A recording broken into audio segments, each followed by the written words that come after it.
Welcome to the latest update program. The topic of discussion is country's first ammunition missile manufacturing complex.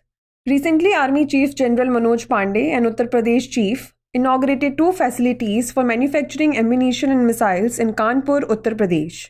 The Kanpur Complex is set to become one of the largest integrated ammunition manufacturing complexes in South Asia.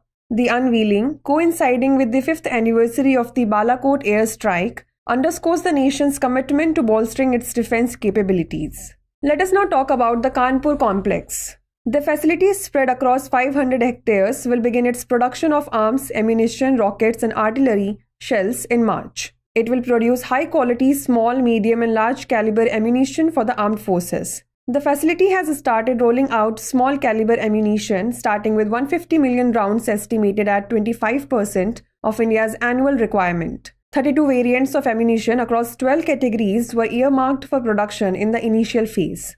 Let us now discuss its significance. Establishing these ammunition and missile complexes represents a leap forward in our quest for self-reliance. With a planned investment of over Rs 3,000 crores, its impact extends far beyond the defense sector. It will create over 4,000 jobs with 5 times the multiplier effect on MSMEs and the local ecosystem benefiting from it indirectly.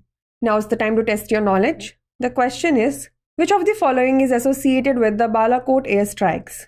Operation Bandar, Operation Hathi, Operation Garud, or Operation Python? Send answer to this question in the comment section. Thanks for watching.